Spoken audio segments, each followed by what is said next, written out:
El truco idiota, que neutralizó a un Tiger sin disparar ni un solo tiro.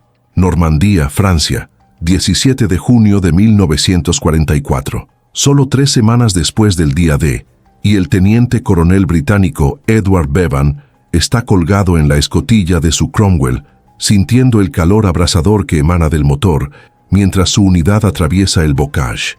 Ese laberinto infernal de arbustos densos, setos retorcidos y caminos lodosos que definen el paisaje normando. El aire está espeso, cargado de humo de motores diésel, y el sonido de las orugas metálicas rechinando contra la tierra húmeda resuena como el ladrido de alguna bestia mecanizada despertando para el combate.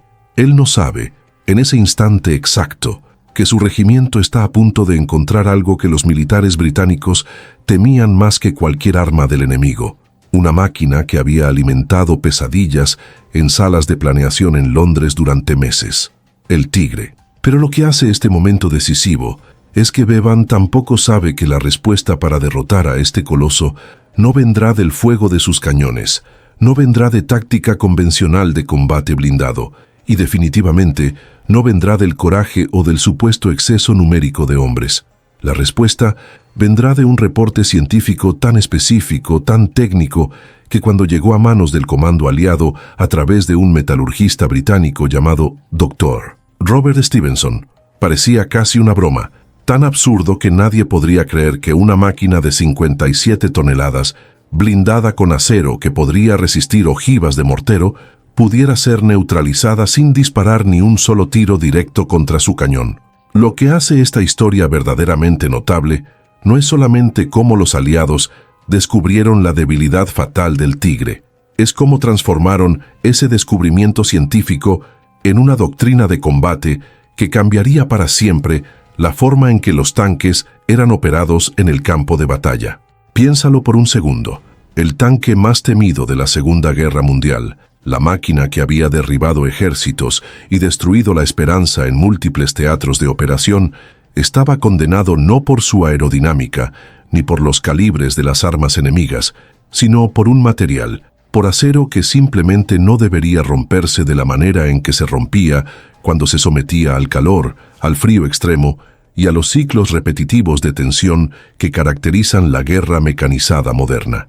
Este episodio es la historia de cómo la ciencia venció a la ingeniería, como un detalle invisible en las especificaciones técnicas de un componente que nunca mencionarías en un pub londinense ni en una conferencia de prensa de guerra, se convirtió en la llave que abrió la puerta para derrotar al dragón blindado de Hitler. Es la historia de cómo aquellos que luchaban en el lodo de Normandía, aquellos pilotos de tanques, con las manos temblando mientras escuchaban el sonido de ese motor diésel rugiendo a través del campo de batalla, finalmente recibieron las armas, no de metal sino de conocimiento, para mirar a ese monstruo a los ojos y saber absolutamente que podían vencerlo. El Tigre había conquistado la reputación de invencible a través de una combinación letal de blindaje grueso, potencia de fuego incomparable y movilidad que rivalizaba con tanques mucho más ligeros. Sus pilotos operaban con una confianza que rayaba en la arrogancia.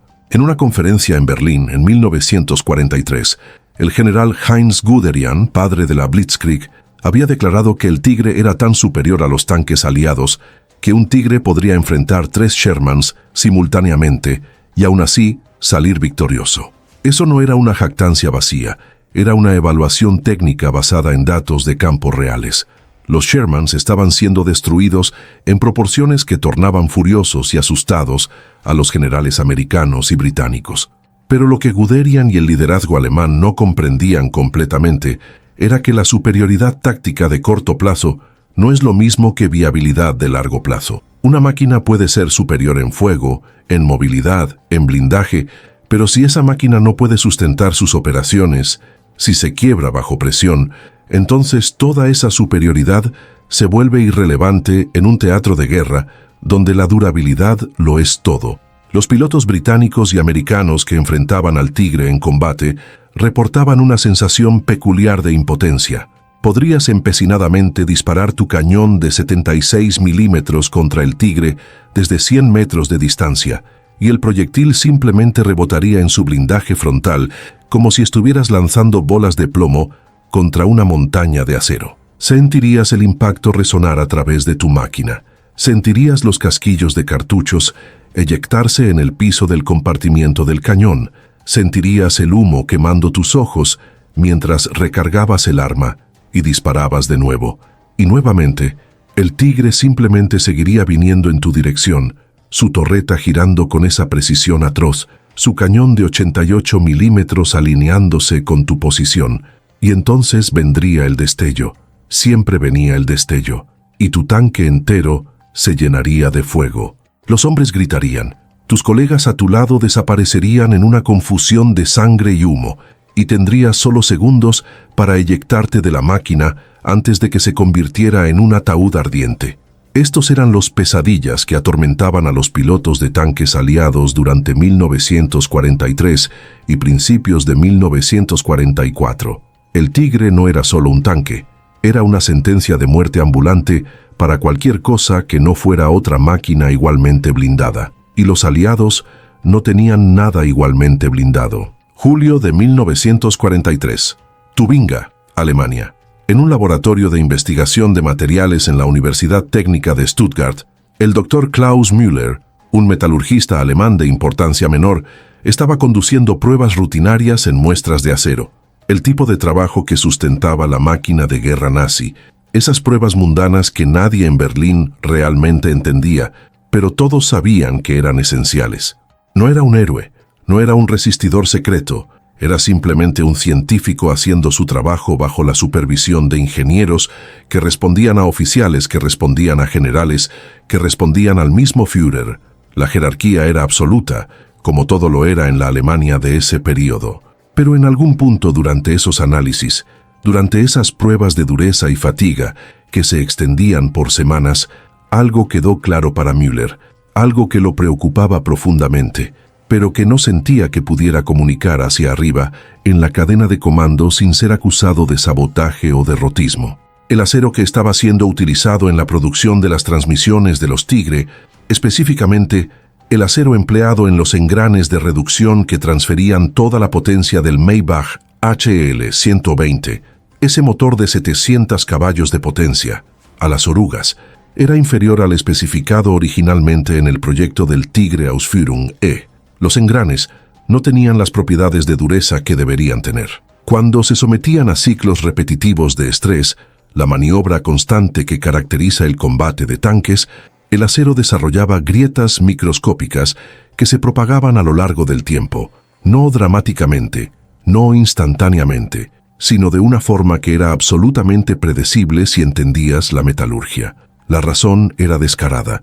La producción en masa durante tiempos de guerra siempre significa un compromiso. Los aliados lo sabían, por supuesto. La inteligencia británica capturó documentación técnica a lo largo de 1943 y 1944, no a través de espías convencionales, sino a través de analistas que examinaban reportes capturados, documentación que había sido descubierta en oficinas abandonadas y, más especialmente, a través del análisis de tanques Tigre que habían sido capturados o destruidos y cuyas piezas podían ser estudiadas.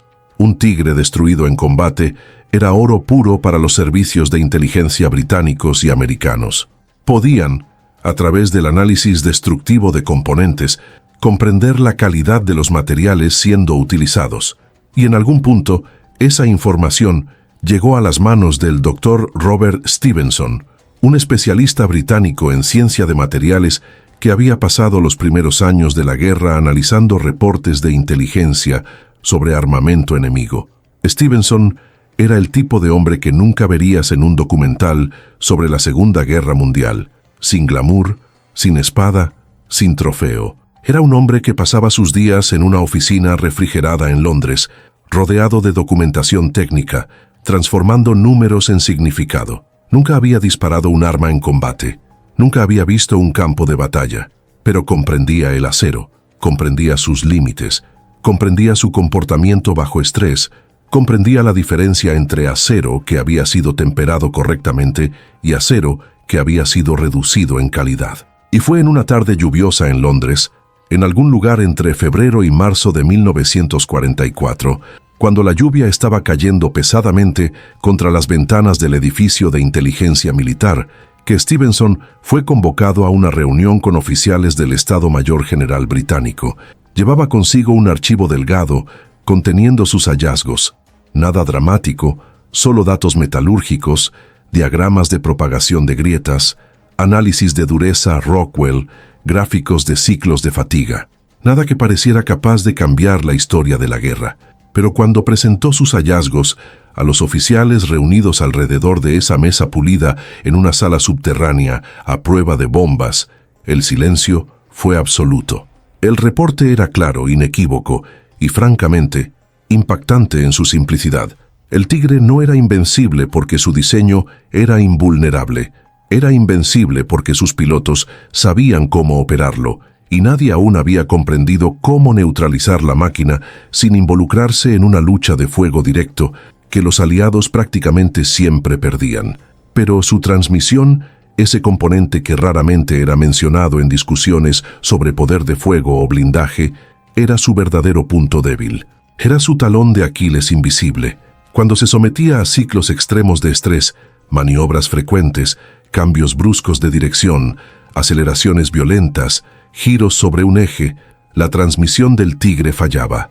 No en una explosión catastrófica, no en un incidente dramático de fuego en combate, sino a través de una fatiga mecánica lenta y sistemática que Stevenson había documentado a través de cálculos matemáticos complejos. El acero se quebraba. Las grietas microscópicas se formaban dentro de los engranes de reducción. Esas grietas se propagaban lentamente a través de la estructura cristalina del material y eventualmente, después de unos días de operación intensiva en combate, tal vez 72 horas, tal vez 96 horas, dependiendo de la severidad de las maniobras, la caja de cambios parcialmente licuada se convertía en poco más que un bloque de chatarra inútil. Una máquina de 57 toneladas movida por 700 caballos de potencia no podría simplemente estar inmovilizada. Eso era desastre. El comando aliado, reunido alrededor de esa mesa, percibió el significado inmediato. Si no podías destruir un Tigre disparándole, si el blindaje era simplemente demasiado grueso, si tu fuego era simplemente insuficiente, tal vez podías destruir un Tigre forzándolo a destruirse a sí mismo. Tal vez podías hacer que el Tigre danzara. Tal vez podías forzarlo a maniobrar constantemente, a girar sobre sus propios ejes, a luchar contra la máquina que lo transportaba. Y así, en marzo de 1944, emergió una nueva doctrina de combate que sería tan revolucionaria en su simplicidad como lo había sido la Blitzkrieg en la década anterior. No era una táctica de fuego, no era una táctica basada en números superiores, era una táctica de fatiga. Era una táctica que decía, haz que el Tigre trabaje, hazlo ejecutar movimiento tras movimiento, fúrzalo a girar, fúrzalo a cambiar de dirección, fúrzalo a hacer lo que las máquinas de guerra blindadas no adoran hacer, trabajar más allá de sus límites operacionales, porque si conseguías hacer eso, si conseguías mantener el Tigre en movimiento constante durante días, la transmisión fallaría. Y un Tigre sin transmisión no es una máquina de 57 toneladas capaz de destruir cualquier cosa. Es un ataúd de acero, es una posición fija, es una muerte lenta para la tripulación adentro de ella.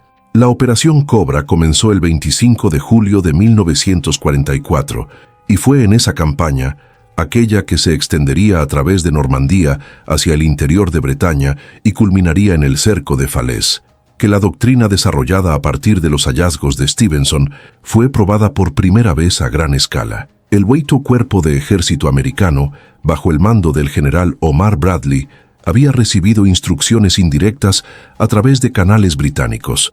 Los jefes de escuadrón de tanques recibieron briefings. Los oficiales de enlace fueron instruidos a pasar la palabra adelante. Cuando encuentres un Tigre, el mensaje era cristalino. No intentes destruirlo con fuego frontal. En su lugar, usa maniobras agresivas. Fúrzalo a girar. Haz que persiga tus tanques mientras los maniobras en terreno accidentado. Manténlo en movimiento. Cánsalo. Los británicos ya habían comenzado a aplicar esas tácticas días antes. De hecho, comenzaron a aplicarlas incluso antes de que la doctrina formal hubiera sido oficializada, basados en reportes preliminares de los hallazgos de Stevenson, y los resultados eran casi imposibles de creer.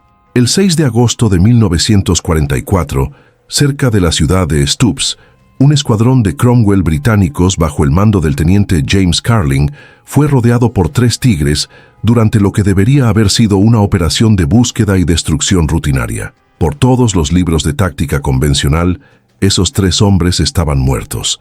El Cromwell tenía un cañón de 75 milímetros y un blindaje que podría ser penetrado por el cañón de 88 milímetros del Tigre con ridícula facilidad. El Tigre tenía un cañón de 88 milímetros que podría penetrar el blindaje del Cromwell a prácticamente cualquier distancia relevante. 500 metros, 1000 metros, a veces incluso más. Contra un Tigre, 2 Cromwells estaban en desventaja. Contra 3 tigres era simplemente suicida, pero Carling había recibido el briefing. Él sabía el secreto, comprendía lo que Stevenson había descubierto. En el momento en que el primer tigre comenzó a aproximarse, casi puedes escuchar ese motor diésel rugiendo, ese sonido grave y amenazante que se volvería tan familiar para los soldados aliados. Carling dio la orden que lo cambiaría todo: aumentar velocidad, maniobra en zigzag a través del terreno, moverse hacia el flanco del Tigre, fúrzalo a girar. Su Cromwell, más rápido, más ágil, mejor en curvas cerradas, comenzó a correr en círculos, literalmente, alrededor del Tigre. Necesitas entender lo que esto significa. Un Tigre es una máquina extraordinaria desde el punto de vista de la ingeniería, pero es también una máquina pesada. Sus 57 toneladas tienen inercia. Cuando intentas hacer que una máquina de 57 toneladas ejecute maniobras agresivas para las que no fue realmente diseñada, cuando la fuerzas a girar sobre un eje mientras su motor está gritando a máxima potencia, esa máquina sufre estrés extraordinario. Su transmisión, esa caja de cambios de acero frágil, ese componente que Stevenson había identificado como el talón de Aquiles, tenía que resistir tensiones laterales repetidas para las que simplemente no fue diseñada. Durante 3 horas, imagina eso, 3 horas completas, Carling y sus 2 tanques subordinados forzaron a ese Tigre a maniobrar. No intentaron disparar contra él, no intentaron flanquear su blindaje, no intentaron maniobras elaboradas que pusieran sus tanques en riesgo innecesario. Simplemente lo forzaron a trabajar, girar, pivotar, cambiar de dirección, de nuevo, y de nuevo, y de nuevo. Durante esos ciclos repetitivos, durante ese asedio de movimiento, la transmisión del Tigre estaba deteriorándose. Los engranes se estaban quebrando internamente. Las grietas microscópicas se estaban propagando a través del acero frágil. Y después de 3 horas, después de docenas de cambios bruscos de dirección, el Tigre comenzó a dejar rastros de aceite en el suelo. La transmisión estaba fallando. Los otros 2 tigres, percibiendo la señal inequívoca de que su camarada estaba en problemas, comenzaron a aproximarse también. Pero Carling y sus hombres simplemente continuaron su danza macabra. Solo continuaron moviéndose. Continuaron forzando al Tigre a seguir. Continuaron haciendo que la máquina trabajara hasta el punto del colapso. Eventualmente, el primer Tigre simplemente se detuvo. Su motor seguía girando. Podrías escucharlo rugiendo en el campo de batalla, pero la transmisión se había desintegrado internamente hasta el punto de que ninguna potencia podía ser transmitida a las orugas. Los hombres dentro de la máquina, el comandante, el cañonero, el conductor, el cargador, hubieran entendido lo que había sucedido. Hubieran sentido ese momento terrible cuando la máquina bajo sus pies simplemente dejó de responder. El conductor intentaría reiniciar, intentaría engranar en una marcha diferente, intentaría simplemente forzar la máquina a moverse. Y por un momento, solo un momento, lo conseguiría. El motor cobraría vida de nuevo. Casi podrías creer que la máquina respondería. Pero entonces vendría ese sonido metálico terrible, ese estruendo que ecoaría a través del campo de batalla, y el Tigre emitiría una columna de humo negro mientras la transmisión cedería completamente, destruida internamente, imposible de recuperar, imposible de reparar en el campo de batalla, con su único medio de locomoción destruido, no por fuego enemigo, no por una penetración de blindaje, sino por pura fatiga material. Ese tigre se convirtió en un búnker estacionario, una posición fija que podía disparar sus cañones, que podía aún causar daño, pero que no podía moverse. Carling y sus tanques continuaron sus maniobras, ahora con aún mayor seguridad, sabiendo que siempre podían alejarse si el fuego se volvía demasiado pesado. El segundo tigre, viendo el desastre de su camarada, también comenzó a involucrarse con los Cromwells y también fue forzado a maniobrar durante largos periodos mientras cubría la retirada de sus camaradas inmovilizados. Comenzó a mostrar los mismos signos perturbadores: fuga de aceite, movimiento más lento, hesitación en las maniobras. La historia se repitió.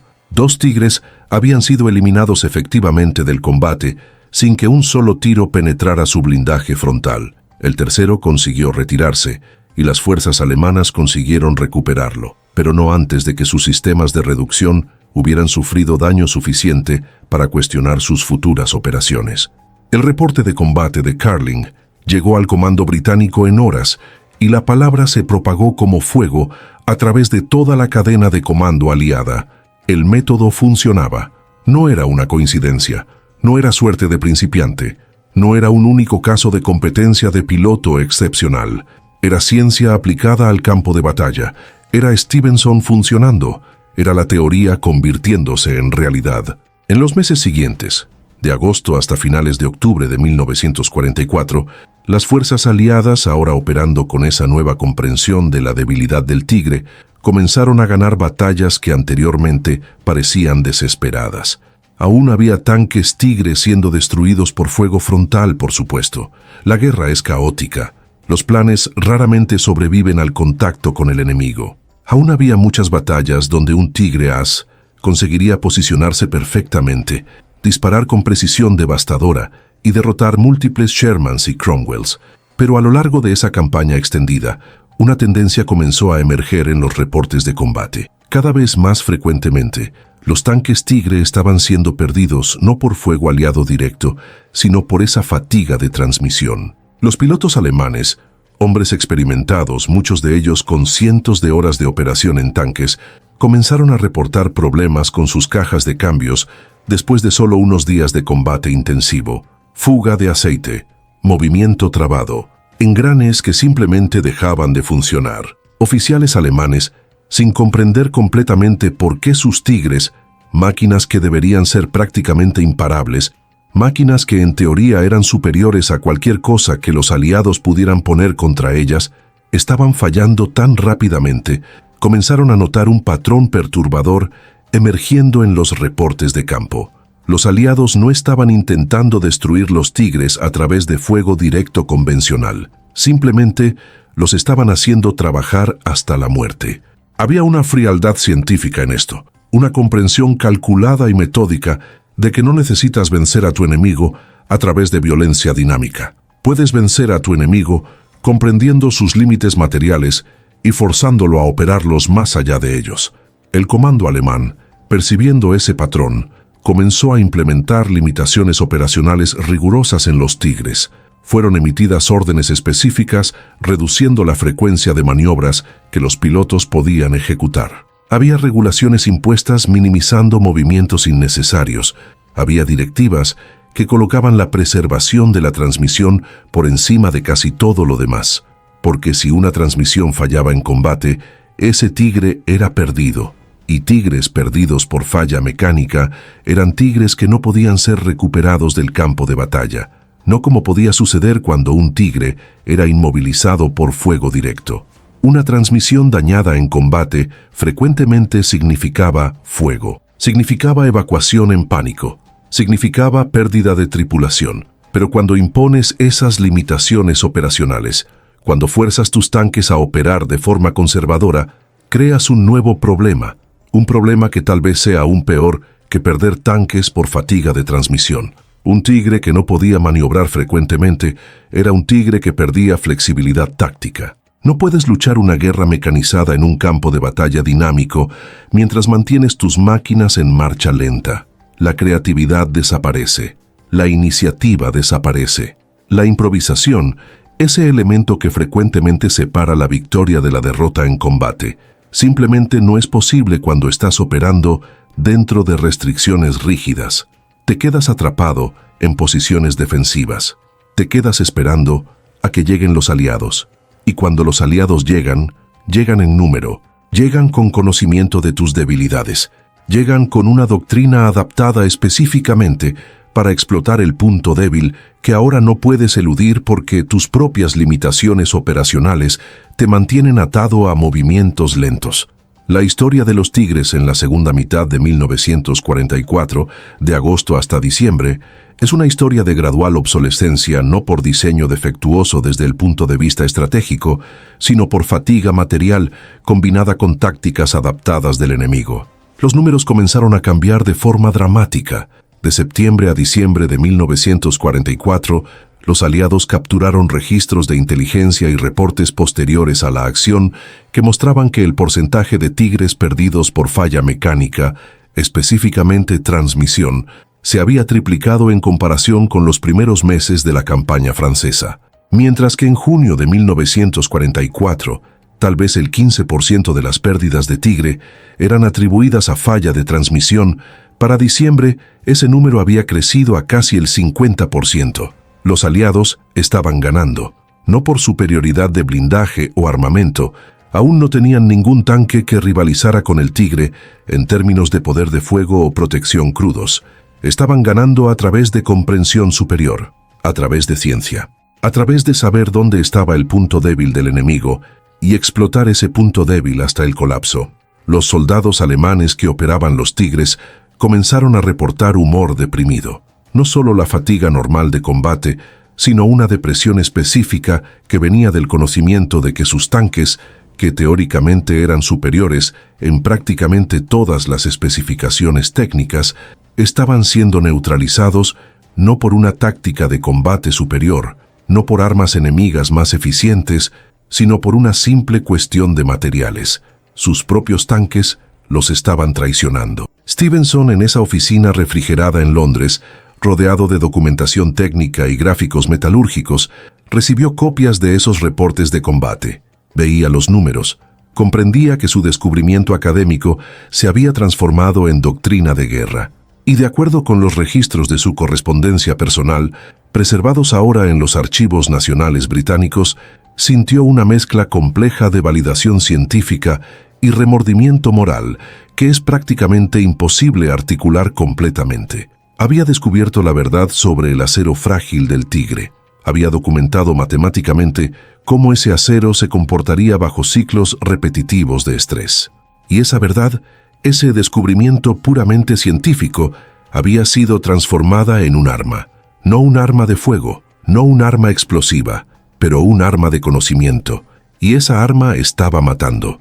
No dramáticamente, no en un instante violento y glorioso de explosión e incendio, aunque había mucho de eso, estaba matando de forma sistemática, predecible, a través de la fatiga mecánica.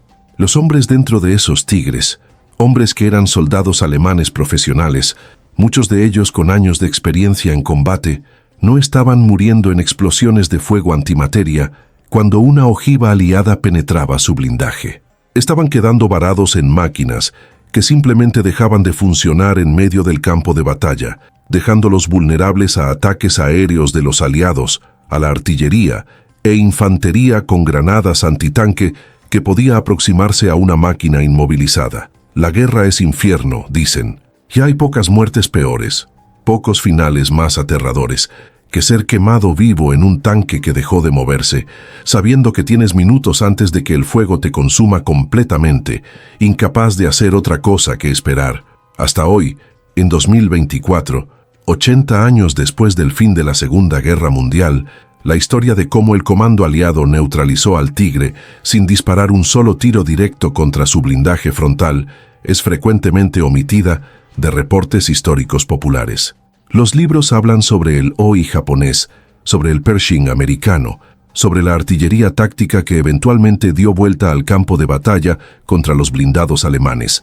Hablan sobre valor personal, sobre el sargento Alvin York y sus hombres disparando contra tanques con rifles M1 Garand, sobre pilotos de tanque que ejecutaban maniobras imposibles en bocage estrecho, sobre infantería que avanzaba contra posiciones de ametralladoras armadas, pero raramente hablan sobre el Dr. Stevenson, ese metalurgista británico que nunca vio un campo de batalla, que nunca disparó un arma, cuya contribución a la victoria fue comprender la estructura cristalina de un pedazo de acero, porque esa historia, la historia del truco estúpido, como fue posteriormente llamada en círculos militares, en tono casi disculpador, contradice la narrativa heroica preferida de la Segunda Guerra Mundial. No es una historia sobre hombres valientes luchando contra enemigos temibles. Aunque fue ejecutada por hombres valientes, el teniente Carling y sus pilotos de Cromwell eran todo menos cobardes, simplemente estaban operando dentro de una comprensión superior del campo de batalla. No es una historia sobre superioridad tecnológica. Los aliados no tenían tanques mejores. Es una historia sobre materiales, sobre ciencia, sobre la comprensión profunda de que toda máquina tiene sus límites, y si comprendes esos límites lo suficientemente profundo, si sabes exactamente cuándo y cómo un material fallará bajo estrés, puedes voltear la máquina contra sí misma. Los tigres finales de la guerra, aquellos que vieron combate en 1945 después de la renovación de sus cajas de cambios con materiales marginalmente mejorados, fueron operados bajo directrices tan restrictivas que prácticamente dejaron de funcionar como armas ofensivas. Eran búnkeres móviles lentos, vulnerables no a los tanques aliados, sino a los aliados acercándose lo suficiente con explosivos de infantería. La guerra por materiales había sido ganada no por Alemania, a pesar de sus científicos brillantes, sus ingenieros extraordinarios, su capacidad de innovación bajo presión, sino por los aliados, que comprendieron un principio fundamental que trasciende cualquier conflicto específico. La guerra no es ganada solo por mejor tecnología, es ganada comprendiendo los límites de la tecnología del enemigo y explotando esos límites hasta el punto de ruptura inevitable. El comando aliado, habiendo comprendido ese principio a través de los descubrimientos de Stevenson, comenzó a aplicarlo en otras áreas del combate blindado. ¿Cuál era la debilidad del Panther? Su suspensión, demasiado compleja para ser confiable, cuando se sometía a ciclos de tensión extrema. ¿Cuál era la debilidad del Ferdinand? Su radio de giro limitado. Una máquina que no podría girar rápidamente sería una máquina que podría ser forzada a ponerse en situaciones defensivas desesperadas. ¿Cuál era la debilidad del Jack Tiger? Su motor, demasiado potente para la carcasa que tenía que contener, generando calor excesivo que desgastaba componentes prematuramente. Cada máquina, descubrieron, tenía su talón de Aquiles, y cuando sabes dónde está el talón de Aquiles, no necesitas luchar como los generales de la Primera Guerra Mundial creían que deberías luchar, en asaltos frontales contra posiciones defensivas fuertemente atrincheradas. No necesitas aceptar la batalla en los términos que tu enemigo prefiere. Solo necesitas ser paciente y forzar a tu enemigo a luchar contra la máquina misma, contra los límites mismos de sus propios materiales. Esa fue la verdadera lección que el comando aliado aprendió en el verano de 1944. Una lección que se volvería progresivamente más importante conforme la guerra se prolongaba y los recursos de Alemania se volvían progresivamente más escasos. No fue una lección sobre táctica convencional. No fue una lección sobre maniobrabilidad o poder de fuego. Fue una lección sobre la naturaleza fundamental de la guerra moderna.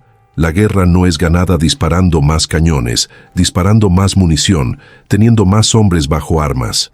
La guerra es ganada comprendiendo los materiales, comprendiendo la ciencia subyacente que sustenta la tecnología militar, comprendiendo los límites de lo que puede ser construido dentro de las restricciones de tiempo, recursos y capacidad de producción. Y cuando comprendes esto mejor que tu enemigo, cuando sabes que el acero de tu enemigo es frágil y tu enemigo no sabe que lo sabes, cuando tienes un Dr. Stevenson en una oficina en Londres transformando teoría en táctica, ya has ganado la guerra antes de que el primer disparo sea hecho.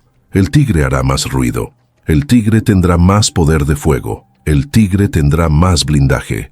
Pero el tigre danzará al tu ritmo, agotando su propia máquina, destruyéndose a sí mismo a través de sus propios movimientos, hasta que el acero roto dentro de su carcasa no pueda más sostenerlo. Y cuando ese tigre se detenga, Cuando ese coloso que aterrorizó soldados aliados finalmente cese su movimiento, estarás listo, estarás esperando, porque comprendiste algo que ninguna cantidad de poder de fuego o blindaje puede superar. Comprendiste la ciencia de la derrota.